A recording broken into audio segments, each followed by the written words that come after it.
General Kane, Scott, reported on the main objectives of the United States right now. And here is what he said, Scott. The joint force remains focused on 3 military objectives. Continue to destroy Iranian ballistic missiles and drone capability. Second, we continue to strike the Iranian Navy and their capabilities in order to do things like sustain movement through the Straits of Hormuz. And third, we continue to start working on and going deeper into Iran's military and industrial base in order to prevent the regime from being able to attack Americans, our interests, and our partners for years to come. Meanwhile, Iran attempting to lay down. Yeah. Scott, what is your understanding of these 3 objectives mentioned by General Kane? First of all, I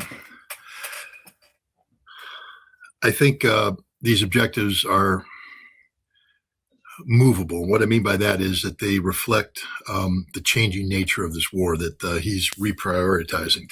The first one was suppress the missiles. Well, we failed. I mean, I wish I was the intelligence officer. General, objective 1 failed across the board, boss. We miscalculated. The Iranians are launching cruise missiles and missiles on a daily basis. We have not successfully interdicted their launch capacity. The intelligence you had related to the percentage of launchers destroyed was flushed last night when the Iranians hit Israel with the largest number of missiles since the start of this conflict, proving that they have retained sufficient ballistic missile launch capacity in excess of what we currently assess. That means we've got it all wrong, General. That means we need to go back and do a baseline reevaluation because clearly we don't understand the enemy that we're fighting. We think we're striking targets. I gave this is the briefing I gave to General Schwarzkopf during the Gulf War when we had 19 mobile launchers, and by a week and a half in, we had killed 64. And I said, boss, we ain't doing what we think we're doing because we claim to kill 64. There's only 19. And basic math would dictate that there's about 45 things, even if we killed all 19, there's 45 things that we claim to be mobile launchers that aren't. And we have to ask ourselves what they are and why we misidentified. Plus, we aren't killing any of the launchers because they continue to launch missiles at a very high rate of fire. So we've done it all wrong. And I got fired for that. So maybe these intelligence officers don't want to get fired, but that's your job, guys. Your job isn't to sit there and blow smoke up General Kane's ass. Your job is to tell General Kane the hard truth. The hard truth is, we're failing. We're not accomplishing the mission. We need to reevaluate. And if we continue to drop bombs on target using the existing intelligence, we're just going to continue to fail. And so we're going to basically rob America of its capacity to wage war by expending munitions, putting lives at risk, and we're not going to achieve the outcome you say you want to achieve. So maybe it's time to hit a pause, stop, and take that. Because the problem is, as you continue the fight continues automatically. I talked about reattack. When you start bombing, you have battle damage assessment. You're looking at effects. You look to reattack. You want to get the objective hit on every target hit, and then that target is part of a campaign plan. As you move from one target set, you move to the next target. So it's on full automatic. And once people get into the rhythm of war, been there, done that, got the T-shirt. You get in the rhythm of war. It's hard to hit stop. Because everything's planned. Strike packages aren't done instantaneously. I'm planning today for the mission tomorrow. I'm planning, munitions. I got to get them ordered up. Boom. I got to get fuel ordered up. I got to find out which pilots are going to be assigned to which aircraft. Is that aircraft going to be up? Does it have to go down for maintenance? Do I have a replacement aircraft? The whole thing, the way war works, it's on automatic. And so it just keeps feeding itself. And if you get the machine doing the wrong thing up front, it will never self-correct. The machine can't self-correct unless you pause. You have to hit stop, reset, go. And that's what needs to be done with the missile thing, if it's even possible. I think that we have bad intelligence. I think we don't understand what the Iranians are doing. And I think we're just blowing up targets that have nothing to do whatsoever with missiles. Because if they had something to do with missiles, I think we'd be seeing a greater impact on that. So failure on the missile thing. The Navy. Navy was never part of this equation. Nobody thought the Iranian Navy was it. If you thought the Iranian Navy was what's going to shut down the Strait of Hormuz, you're dumber than dirt. The Iranian Navy was never going to be involved in the shutting down the Strait of Hormuz because the Iranian Navy understands that the United States Navy would sink it every day of the week. The Iranians never thought that they were going to sit there and match the U.S. capability.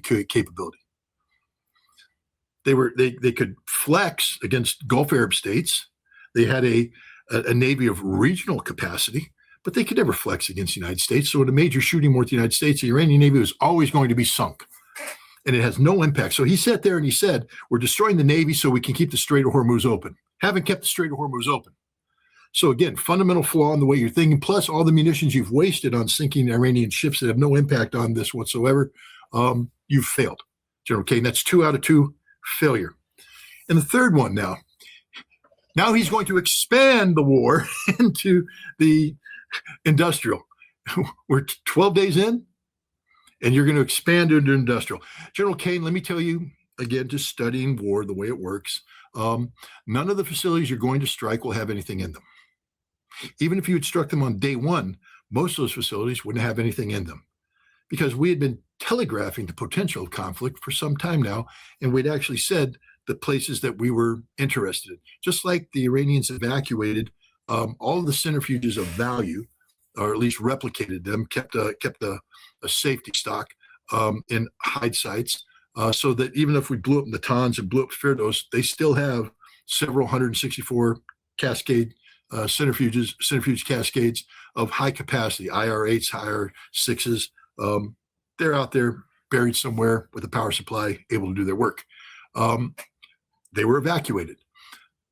You want to blow up the missile production facility. So right now you got a targeteer. Let's call him Scott Ritter. And old Scott Ritter's going to pull up and say, "Hey, this is Iranian ballistic missile or solid rocket propellant plant 16 Alpha. The following facilities are here. Boom, boom, boom, boom, boom. And I'm going to show you. And then we've looked at it. And if you want to, this is this. You're going to have to use this munition to collapse this. This one, all you have to do is this. Boom, boom, boom, boom, boom. And we're going to put munitions on that. But the mixer that's in that facility ain't there anymore. That's a high value mixer. The Iranians aren't going to keep it there and say blow it up. Everything around it is concrete. So all you do is pour new concrete. But the mixer, it's gone. It's in a facility. Sometime around 2005, 2006, 2007, 2008, the Iranians started digging evacuation sites into mountains. Using the same technology, boring technology that they use to help Hezbollah dig underground in Lebanon, that North Koreans use. They use the same technology, and they've been boring out mountains. That's what Firdos is, by the way. Firdos was an evacuation site that was converted to be an enrichment facility. That's all. It existed before. They didn't dig it out, especially for centrifuges. It already existed. It's an evacuation site. There are hundreds of evacuation sites throughout Iran that we don't know anything about. We might think we know where some are, and if we spent the time on it, we could locate it. That's what I would used to do, sitting there looking at roads. I mean, it's hard work, Nima, doing intelligence. It really is, because you got to sit there and you got to try not to fall asleep. But in the old days, you just get on the light table and you just start scrolling through roads, back up. How come they're building a little road off here? Let's follow that road. Where's it going? What do they got here? They got a camp. They got bulldozers here. What are they doing there? What are they building there? That road's expanding. Now there's big excavators coming in. There's mixers coming in. They're pouring concrete inside. There's a hole there. I just found an evacuation site. Target it down and monitor it. If somebody was doing that, you could find evacuation sites, because nothing happens in a vacuum. Holes don't appear in mountains out of nowhere. But if you're not looking for it, if you don't have people actively doing this, and people are curious, because, I'm looking main road. Nope, bridge. Nope, done. They don't look at that little road going off. So, but if you do that, this is how we found all this stuff in Iraq, because this is what I used to do too. Spend a lot of time just looking through U2 imagery. And then you go, what happened here? What do you got here? Boom, there it is. So there's hundreds of these sites. We may know some of them. We may be bombing some of them. But this is why when you hide stuff, you don't put all your eggs in one basket. You split it up. So you have, survivability. All the targets that General Kane's talking about going to bomb now are empty. So we're going to go in and we're going to blow up concrete. That's it. We're going to put American lives at risk. We're going to kill a lot of innocent civilians because, again, we're blowing up targets we don't understand. We proved that on day one because we bombed a hospital and a school in Manab. 50% of the targets we struck in Manab were war crimes. There were 4 targets to be struck. 2 of them were prohibited by law, a hospital and a school. 50%. Imagine now taking that ratio to what we're doing in all of Iran. We're killing a lot of innocent people because the war crime we committed in Manab is being repeated on a daily basis. And again, there's no defense for this. There's no defense whatsoever. Military professionals should be saying, time out, we need to go through. And you have to do that right now. You have to say, why are we bombing this target? What are we trying to accomplish? And if you're not doing that, you're failed and you are committing a crime, literally committing a crime. You have a responsibility under the Constitution not to obey an unlawful order. And at this point in time, you all should be put on notice that your targeting is insufficient, that they have removed the checks and balances that are required by law to do distinguishment, to distinguish between military and civilian. That's been removed. Therefore, you can't assume that that's been done. Therefore, you must not strike the target. And if you continue to bomb, anybody bombing after this, you're committing a war crime, a potential war crime. So, this is the fact. So Kane listed 3 objectives. All 3 are failures. 2 have already failed. The third one is doomed to fail because I'm just telling you right now, we learned this from Iraq. I mean, again, it was one of the more stunning things to be, I was unique in that I was a guy who participated in the strategic air campaign and was knowledgeable of all. I was the guy who did the Scud battle damage assessment, not just for mobile rockets, but I'm the guy that looked at every facility related to Scud in Taji and Taj al-Mariq and everywhere, every single one of them. I monitored during the war and I watched the destruction that took place. I also had a whole bunch of other target sets that I monitored as well. And then I get to go to Iraq as a weapons inspector. And I remember how stunning it was. We stopped bombing them in February, and in December I'm there. So, March, April, May, June, July, August, September, October, November, December. 10 months later, after the war stopped, after we dropped all these buildings, I'm in Baghdad inspecting these buildings. And you're going to these facilities, and there's a lot of destruction. But then as you keep going on, you're like, where's the material? We blew up Taj al-Mariq, which is a solid rocket propellant plant. This is what I'm trying to tell. General Kane, I hope you're listening to me because you might want to study this because you're getting ready to bomb the equivalent of the Iranian equivalent of this. And we blew up a lot of stuff. But by 1992, we were going back in, 1993, going back in. And we noticed that all the places that we bombed were rebuilt. And all the mixer facilities that we thought we were destroying were back in, installed, operating. We didn't accomplish anything. We blew up facilities, but they're all back there. They're building. We got to Taji. They blew everything up in Taji. Next thing we know, the roofs are repaired, swept out, and all the production equipment from the Nasser plant is back in there. They're doing forging, bending, metal, the whole thing. We didn't destroy anything. We literally destroyed nothing. It's the way it is. Same thing with the nuclear side. It was all later evacuated, buried, blown up by the Iraqis, but we didn't destroy anything. It was all evacuated. That was the Iraqis. The Iranians are watching this, learning from that. I can guarantee you right now with 100% certainty that the totality of Iran's infrastructure of value, the production equipment, has been evacuated to a hide site. So if you're going to go bomb a facility, go ahead and bomb it. Why not? Blow up a building. Yay. And it's good graphics. You'll be up there, then the mouth breathers that populate X and Telegram and everything. We're blowing things up. Isn't it fun? And they can sit there and get off on that. They're little war porn. But it's not doing anything. We're just blowing things up and we're wasting munitions. And we've already blown through billions of dollars in munitions. We're running out of certain kind of ammunition. But if Kane wants to go do that, then he's a failure as a leader. Because this is where a real leader would stand up and say, Mr. President, we're blowing up empty buildings. Time to hit stop. And let's go back and find hide sites. Because that's what this phase of the campaign needs to be about. Hide sites. Find hide sites and start taking them out one by one by one. And that's how we win this war. Blow up hide sites, blow up critical infrastructure. But no, we're going to go blow up empty buildings. Yay. The stupidity of this is mind-boggling. It's the same thing with the Navy. We're sinking ships. So what? When this war's over, Iran will buy new ships. But they've shut the Strait of Hormuz. We can't stop them from doing that. Can't stop them at all. If we try to sail our ships through, we'll lose our ships. They may or may not be mining right now. I don't know. The reports are very nebulous about that, but it doesn't matter. No ships going through without getting attacked unless the Iranians want it to go through. But they don't have a navy. They didn't need a navy. You're bombing the wrong thing. This is what happens when you have stupid people play war, because you really needed smart people to be looking at the totality of the Iranian capability and look at what we wanted to achieve. You and I had this conversation. I'm telling you right now that had I been in charge of the missile suppression campaign, we would have been a hell of a lot more effective than we are here, because you have to have somebody who knows missiles and has to understand then how the Iranians have adapted. I'll give you an example.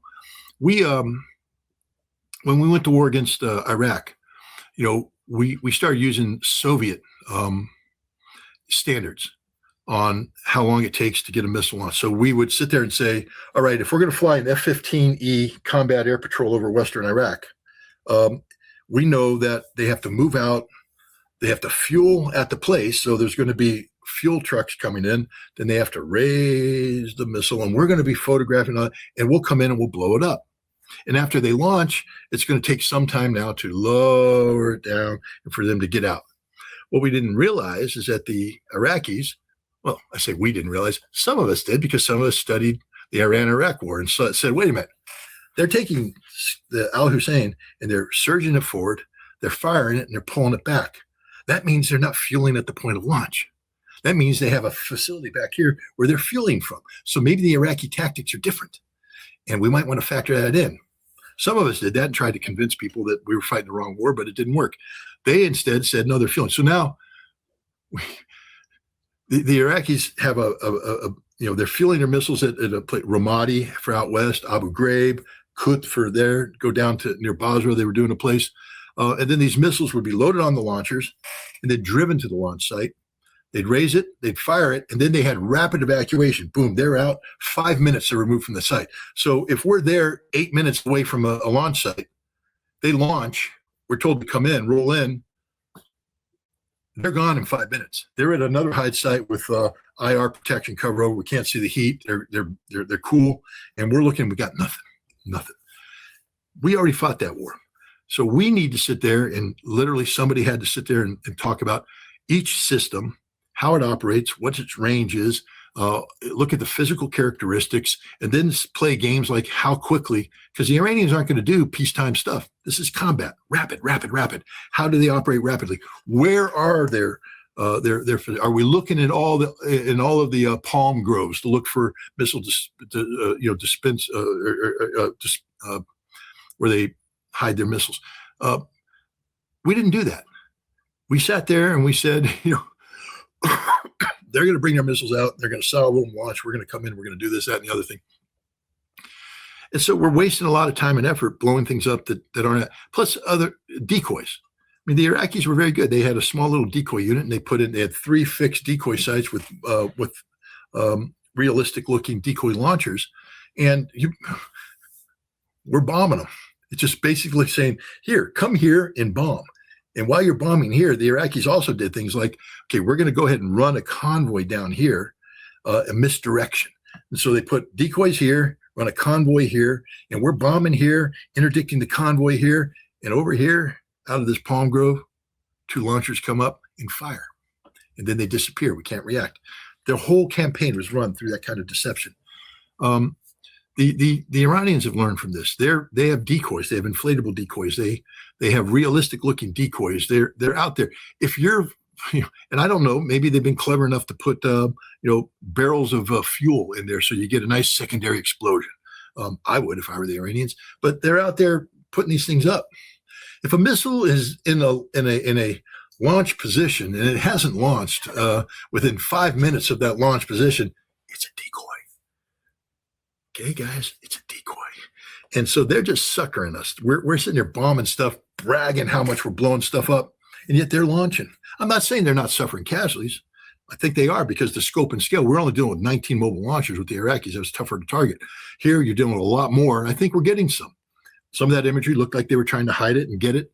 But again, I mean, I look at that imagery and I'm like, are they that stupid? I mean, again, the Iranians are professionals.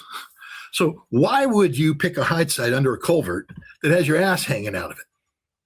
If you got the missile ass hanging out, you know the enemy can see it, which tells me you want the enemy to see it. So they put a decoy under the culvert with its ass hanging out, and we go, gotcha, blow it up, put the video on there. People are doing their little dance and all that, and we got a decoy. These guys are professionals. The missile guys are professionals. They have pre-scouted every single one of their things. When they go to do a launch, they have all their, because the Iraqis did this and the Iranians are every bit as professional as them. They had every one of their hide sites picked out. That's how come after they launched, they were able to get back to Ramadi and never be detected, because they were here, they monitored aircraft, shot over here, monitored aircraft, shot over there, and they just boom, boom, boom, boom, back. We never detected them. The Iranians are that good too. So I can't imagine an Iranian guy going, all right, let's fire and stick it under a culvert and leave our ass hanging out. No, they've already measured all. They're like, we got to get in. We got to do the heat signature. We're going under a culvert. We're going to drop a tarp down. The tarp is going to shield the heat, because after you launch a missile, you're going to be reflective heat. Drop the tarp down. You come in with infrared. You can't see it. We can do artificial things like do a heat generator over here to generate heat to attract. That's how good these guys are. These guys are really, really, really good. And we don't give them any credit for being really, really, really good. If you're going to beat the Iranians at this missile game, you got to start thinking like an Iranian missileer. And we don't. We disrespect these people all over the place. We're the greatest military in the world. We're the most lethal killing machine in the world. When we put aircraft over target, we dominate. Well, you can't dominate simply by saying you dominate. You actually have to go out and dominate. And guess what? The fact that all three of General Kane's objective criteria have not been achieved means we're not dominating anything. We're only fooling ourselves. Scott, how do you evaluate the Iranian objectives? What are they looking for, and how successful they were so far? Well, the first objective is survival. The Iranians know that this is a war of existential proportions. So that means that you can't pin all your hopes on an individual, because people die. You have to pin your hopes on an institution, on institutions, on laws, etc. The constitutional republic, the Constitution. Iran is designed to function as a constitutional republic, and it has passed the test. Flying colors. The supreme leader was killed on day one, and they have successfully replaced him constitutionally. And in the process, he was turned into a martyr, and the Iranian nation is rallying around the Islamic Republic like they've never done before. So they've been very successful in terms of the survival aspect. That's political survival, but now you have to have military survival. And the Iranians have for some time now. I originally thought it was 12 autonomous military districts, or somebody's talking about 32. So maybe they even broke it down even more. I don't know. 32 would be great, because that means it's more difficult for us to take it out. You can kill 12 places, but 32, that's a different targeting problem. But they have built this system that's designed to function autonomously. So every one of these military districts doesn't need somebody in Tehran telling them what to do. When the war started, they unplugged, and they are running their war plan. Now, the central people might be sitting there trying to direct and redirect and all that kind of stuff if they can stop. But if they don't, they just don't stop. They keep going. So the Iranians will never stop putting pressure on the enemy, ever. No matter what we do, they will continue to go. That's military survivability, keep the pressure against the enemy. And then war is an extension of politics by other means. So you have to ask yourself, why are the Iranians doing what they're doing? Well, I think they have several political objectives, but the big one is to drive the United States out of the Middle East, and to defeat Israel to the point that Israel will never again seek to flex its muscles the way they are, to humiliate Israel to the point that Israel stops being an irresponsible power. So you have to have the resources necessary to sustain the fight against Israel. It looks like they've done that. They've been successful. And you have to have targeting of Israel to know where the pain points are. And they're doing that. They're starting to hit all the important targets. And now permanent pain is about to be inflicted on Israel. You can shut out the lights for one night. What happens when you shut out the lights forever? And we may be headed in that direction. For the United States, you have to destroy We have these bases, but why are the bases there? Many of the bases there are to collect intelligence on Iran and to facilitate missile defense and facilitate military operations. You do that through radars that collect data, and you do that through satellite relays that communicate data. And they've destroyed that infrastructure. It's gone. Now they're in the process of doing even more damage. But again, with the Iranians, I think they understand. People are like, well, they haven't done that much damage to the base. If you blow up a barracks facility, what have you accomplished? Nothing. I can rebuild a barracks facility. But if you blow up a $1.1 billion unique radar system, you can't replace that. So the Iranians are blowing up critical infrastructure. The base may look intact, and for all the mouth breathers out there going, they haven't really done that much damage, they've neutered the base. It's useless. I mean, if you get a giant stallion, he won the triple derby. I'm going to make a lot of money. The stallion's going to mate with the mares, and then you neuter them. Your stallion's no longer a stallion. It's just a horse, no balls. Well, the American stallion is supposed to be out there mating in the Persian Gulf, but the Iranians have cut the balls off. So it's just a horse. And that's stage one, because it's going to be very expensive for us to move back in. But two, you have to create the political environment for the region not to want the United States to come back. And so you have to make sure that there's a price paid for collusion with the Americans, and that price is being paid. And you're starting to see people in the Gulf Arab states question why they have this relationship with the United States. There's no protection coming for that. We're being attacked. And so I think the political objective here is in the process of being accomplished for them. Punishment of Israel is ongoing. Israel hasn't been fatally hit yet, but they're moving in that direction. There's nothing.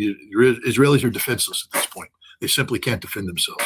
So, how much more damage can they take before you cross over that political threshold where it becomes politically unviable?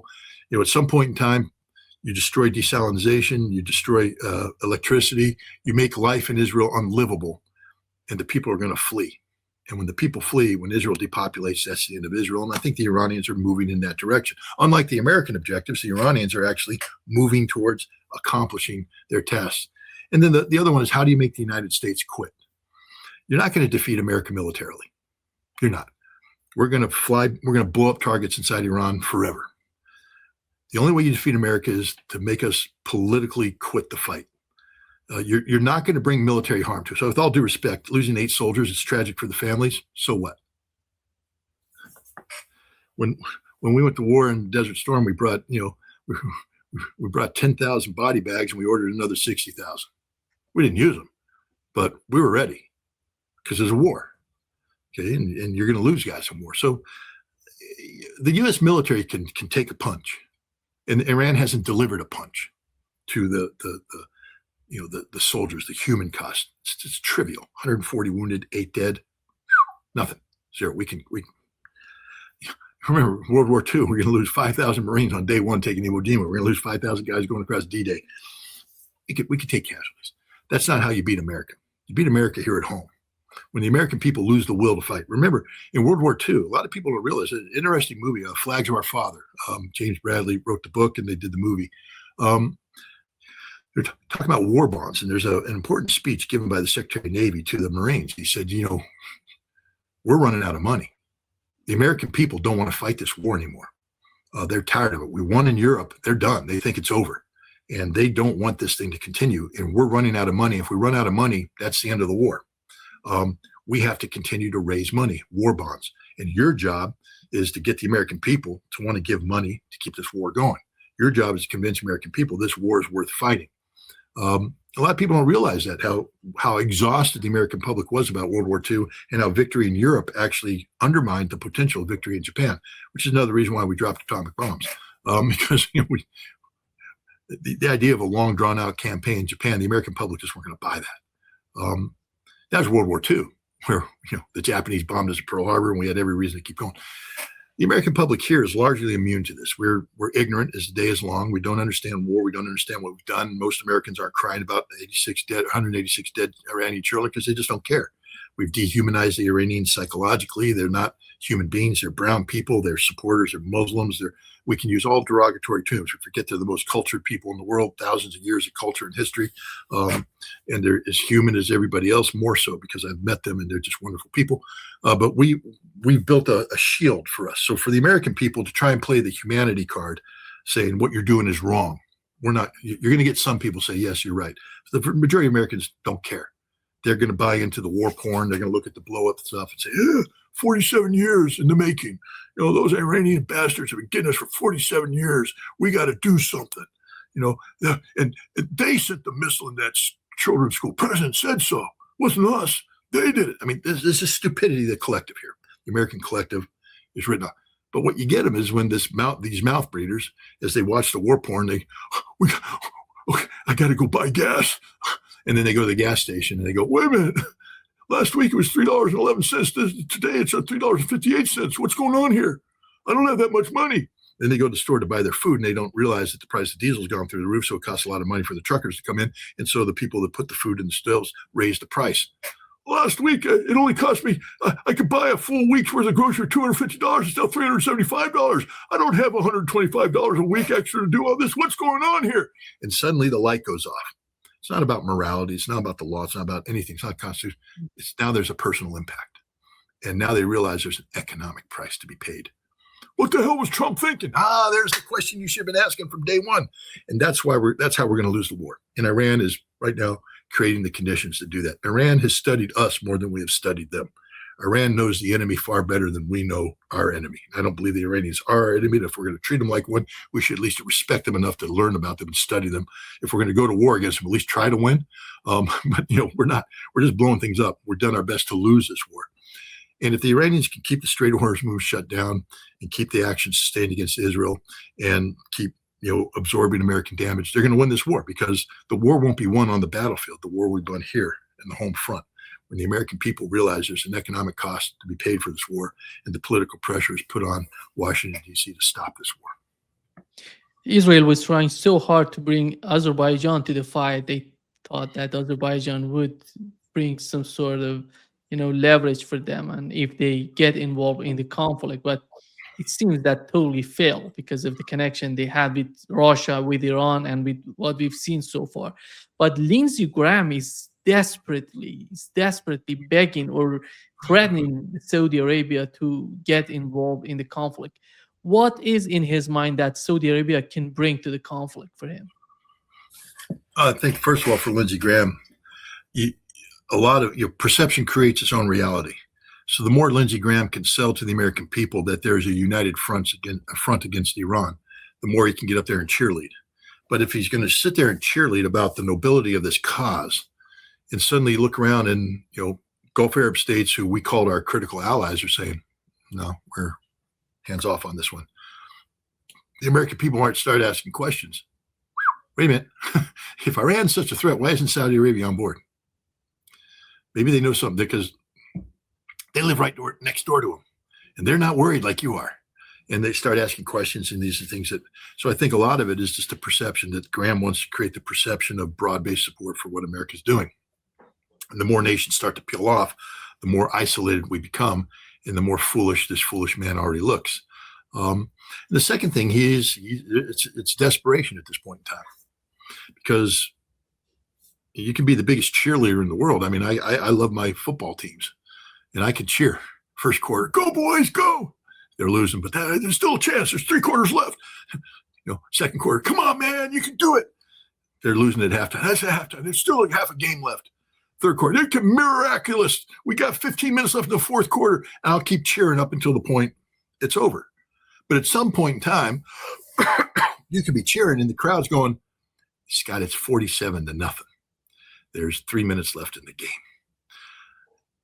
We're not going to win. and Lindsey Graham's looking at the scoreboard right now, and it's looking pretty grim. I just told you, he is an ignorant man. He's an immoral man, but he's not a stupid man. And he's looking at the scoreboard, and he's recognizing that the clock's running out on this game, and we haven't scored any points. We thought we scored a point with Khomeini, but that turned out to be actually a safety, and we lost 2 points because we hurt ourselves more by killing them than we did by had we left them alive, we'd be better off than where we are now. But I just told you, we're not suppressing missiles. We're not destroying the Navy is meaningless, and we're only now getting ready to blow up buildings that are empty. And meanwhile, Iran is surviving. Not only surviving, but they're punishing. So now ask yourself, you're Azerbaijan. Now, if this was, the conversation was, You want to join in? And Azerbaijan looks across the border, and the supreme leader's dead. The IRGC is fractured. People are in the streets shouting "Death to Khamenei," and the military's fracturing. They're not being very effective. Israel is shooting everything down and looking pretty good. The Gulf Arab states are united. I go, hell yeah! Let me sign up for that one. I'm in. Zangezur corridor, baby. Let's do this thing. But we come to him and say, Azerbaijan, you want to come in? That Zangezur corridor. Remember, J.D. Vance was here last month. He promised you all this stuff. Yeah, but they're really pissed off, and they're unified, and they're going to beat us up. They're going to come after us. I got a small little oil field over here outside of Baku. They're going to blow that up, and then I have no more money. I'm not too thrilled about this anymore. No, I'm not signing up for this one. That's why Azerbaijan dropped out, because Iran is not defeated. Iran has the ability to punish Azerbaijan. But you also notice the Israelis, because it is the Israelis attacking Iranian infrastructure with drones and such, because the Israelis are desperate to get Azerbaijan into this conflict. But they're not. And at some point in time, the pipeline that pumps, was it 40% of Israel's oil, or it's a good It's number. 45. Yeah. Well, there you go. There's the national 5%.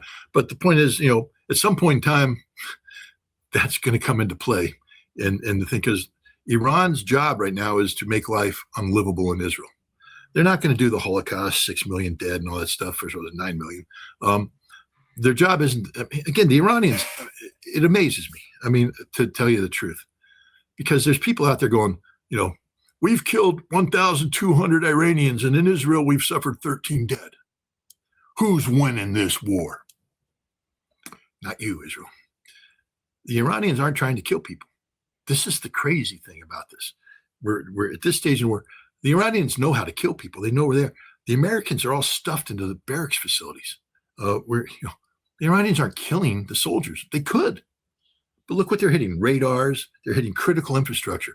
Never once have they gone after, a big barracks facility, because they're. Thank God I'm not an Iranian commander, because I'm a bloodthirsty son of a bitch, and I'd be like, kill as many as possible. But these are moral people, and they're like, no, we can achieve our strategic objectives and not kill people. And they're not killing Israelis. They're not deliberately targeting Israel, no matter how much the Israelis cry about that. The Iranian targets are very specific targets to achieve very specific strategic results. The same thing with the United States. And the Iranians are smart on this one, because, you kill too many Americans and we get pissed off. And you don't want America pissed off. You want America angry about prices of gas. That's where America's mind needs to be, gas prices. But 500 dead Americans, I'll pay as much as the pump is necessary to kill all those Iranians. Kill them all. You want to come after us? You want to kill my son, kill my brother, kill my this, kill you all. And then suddenly the war continues. The Iranians are smart. Don't look for maximum casualties. You can talk it up. I know the Iranians are like, we could do this, we could do that. They know they're not doing this, because they know, I believe they understand, if they wanted to kill Americans, they know how to kill Americans. They're not, deliberately not. And so they're keeping the casualty count low, because in America today, no one's saying, I mean, you got people, 8 guys. Guys, 8's nothing.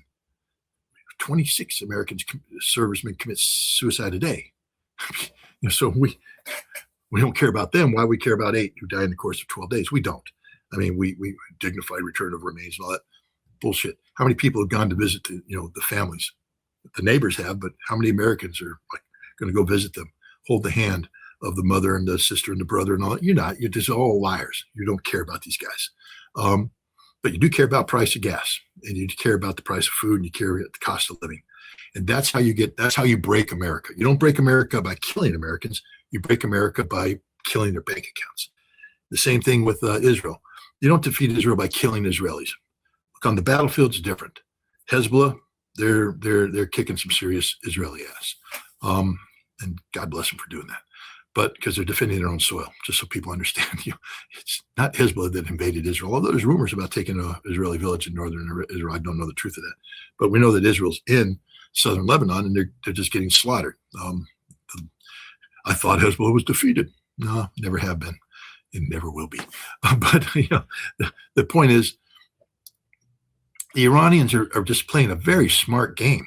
I mean, my God, the fact that they're playing this smart game after all of the justification we've given them to be vengeful.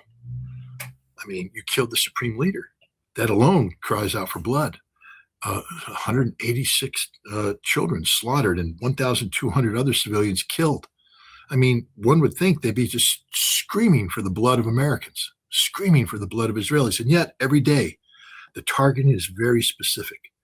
It's very strategically oriented to achieve the strategic result. You defeat Israel not by killing the Israelis. You defeat Israel by making life unlivable for the Israelis. And then they leave. You want to destroy the Zionist state?